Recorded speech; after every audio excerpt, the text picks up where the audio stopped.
had Marcus Smart going wild, jacking shots. He made a few here or there, but for a string of 5-6 possessions. A few is very generous. He made a few. A handful down the stretch there. I think Four two out of four. total. He can't make a handful down the stretch if he makes 4 total. A handful is 5. Is that a handful? Okay, that's a handful to you. 2 shots down the stretch. Then he rimmed out that 3. Man. So that was the stretch where he really took over. And no one else was getting touches at that point. And I thought his distributing was good early, and then he was just taking those shots later. So that's the guy I probably would have pulled for a Neesmith. And ultimately, he got pulled by the refs, and it was Pritchard who took a good charge. And then Pritchard came right out for Langford, and you had that miscommunication, which I don't think was on Langford, as you said, John. But again, why are you putting a guy like that who hasn't played in about 3 games in crunch time? A weird spot. I'm not sure what Brad was thinking there. It's been happening all season. Yeah, some questionable stuff down the stretch, both in terms of, who was playing, the rotations, and then just the execution was terrible. So you're not going to fault them for being. I mean, this was a ridiculous game. I mean, for the first half was about as fun as it gets with everything going in, and then Portland came out and they were still hitting in the second. The Celtics went a little bit cold, and fell behind. But all of that stuff we mentioned, turnovers. Totally winnable game. Turnovers for sure. You just get so used to those turnovers too at this point. It's like, oh, the ball's flying out of bounds again. Just 18. Really bad ones too. I mean, really bad. It's not ones. These aren't pressure turnovers. These are just bad, sloppy turnovers. You're just like, you turn around and you just throw it 3 feet to the left of a guy who was standing at the 3-point line. Like, just bad passes, forces, just jamming it into places you just absolutely don't need to. Again, nothing caused by defensive pressure, almost none of them. Because certainly Portland's not applying defensive pressure. Right. They're giving you a free run. Throwing it away against this team is inexcusable. Yeah. I mean, this team isn't talented enough to just kind of walk out there, make mistakes, and be able to, frankly, make up for those later on. They're killing themselves. Most of the time. And that is what makes me nervous about this team going into the playoffs. People, talk about, the playoffs is a completely, they need to have momentum. And it would be great if they had momentum. But this team doesn't seem like they have the wherewithal to get their shit together for enough of a run where you can feel confident that they're going to play well in the playoffs. It's crazy how this team is. Yeah. This felt like a lot of losses this season, right? This game, totally. This felt like except it was entertaining for a half. This felt like it could be the end of the season. I mean, there's 7 games left. If those injuries go some way, then that's it. I mean, they're down to 7 now in the East. So all that excitement for Friday just went right back into the play-in tournament. I don't think those injuries. Again, we'll see here. I don't think we'll see. I mean, I think they could go either way. It's amazing. I would be Brown's stunned. the one I worry about. I think Tatum will be fine. Brown's the one that I think we need to keep an eye on. Well, listen. The game on Friday was masked. It was we said it. It was a poor game from a team standpoint. It was masked by an unreal all-time performance. The issues are still there with this team that were there Fridays as well. And there was, some people were saying, Josue, that they can build around this game. They can build around this win. This is the type of win that they can rally around Jason Tatum and just go, and then get some momentum and go into the playoffs here. It's like it doesn't really work that way. It was to Josue. It was a really really good performance. Wow, that was needed. Damn, Josue. Yeah, Josue, who's not even here to defend himself, guys. So come on, you can't call out from a Zoom from your living room, okay? Come on. But the issues are the issues. They haven't gone away. You're gonna catch some shit because Tatum got hot and won 60. And again, Tatum had another great night, offensively. Started. Yeah, his second half was totally different. Yeah, that was like that for everybody. But we still ended up with like 30 plus points. I mean, he's still giving you the points that you need, and nobody else is really stepping up. And I mean, Fournier, to his credit, did tonight. But again, there was a lot to be asked for from others out there. A shit game from a lot of starters. Bench saved them in this one. But there's no defense whatsoever from the Celtics. 129 allowed, 50% from 3.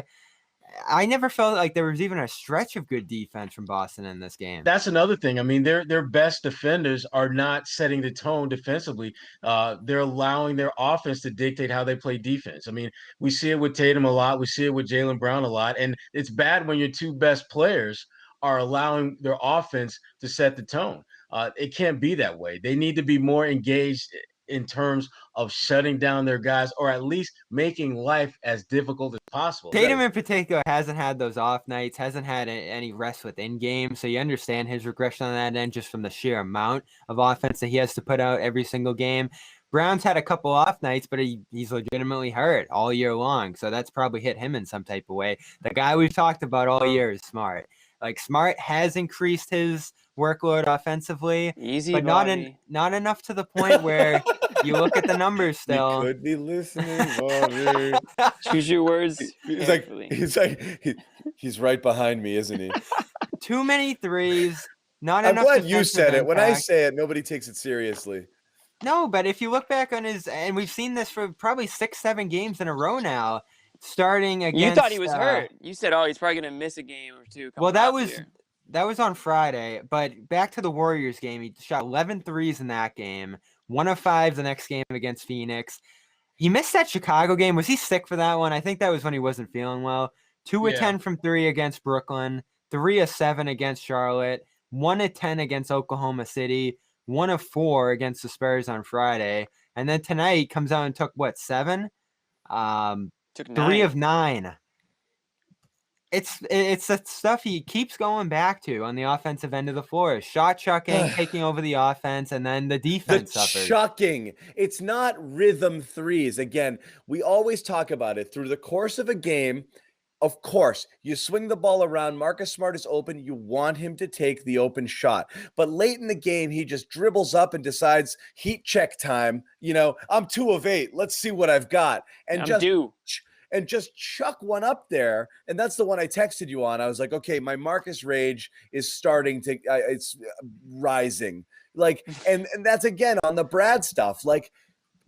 My goodness. He had options to take him out tonight. He did. Exactly. You got to say, dude, come, let's stay within ourselves here. That's not what we're out here to do.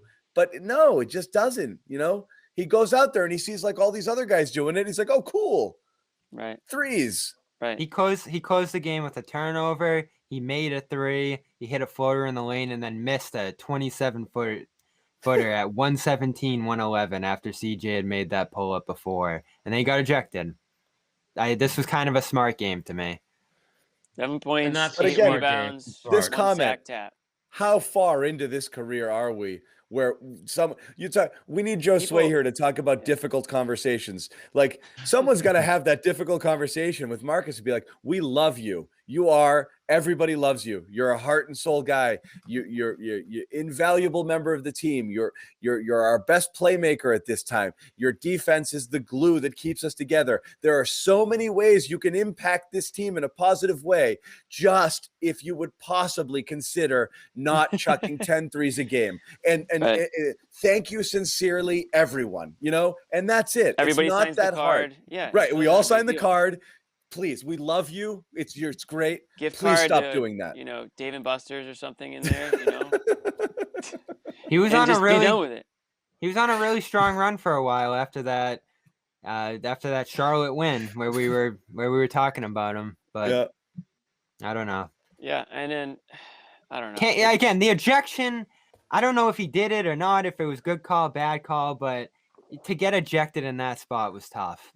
It was, but you know what?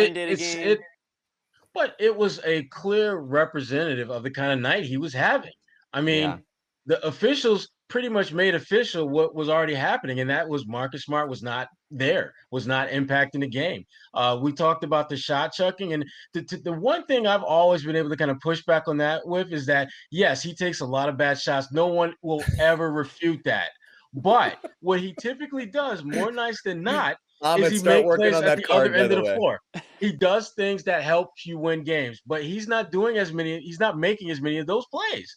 I mean, he's taking 10, 12, shot chucks, and he's making 1, maybe 2 real difference-making type of plays defensively, when we're used to seeing him make 5, 6, 7 of those, that's exactly the it. issue. That's exactly it. Is he needs to make more of the plays that we're used to seeing him make in order to justify the free reign to shoot at will.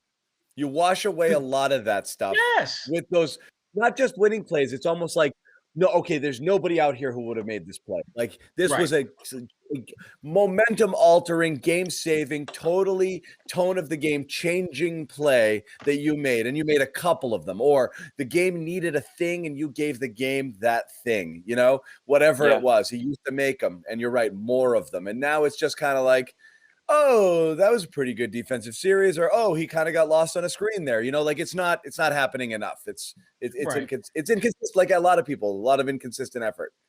And I don't know if that's a physical thing or whether that has something to do with the fact that the focus of this team has become more of an offensive, let's get our shot ISO type of team, as opposed to one that relied so heavily on ball movement, which makes being a good defender, an elite defender like him, it makes his job a lot easier if the ball is swinging around, because then the focus is on getting the best shot as opposed to let's get a shot for Tatum, let's get a shot for Jalen. They need to figure out how to find that happy medium between making sure those two really good scorers are getting their shots, but damn it, keep the ball moving so the other three guys on the floor are involved as well. I feel like if Marcus accepted the defensive stopper role, like if he was cool with being more of a Tony Allen, like he would just be that much more important to this team, I feel like. And I'm not saying he's better than Tony Allen overall. I know.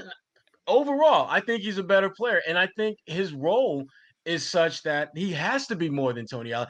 Tony Allen played with 3 freaking future Hall of Famers. I mean, we don't really need a whole lot when you're playing with guys. But even when Tony Allen left in Memphis, I'm saying though, like he accepted that, you know, he was a defensive leader, and he was one of the best on-ball defenders in the NBA. And I think Smart has that. He has that talent, but sometimes, you know, maybe like how it has with with Jaylen Brown, sometimes his offense kind of gets in the way a little bit of his defense, I think.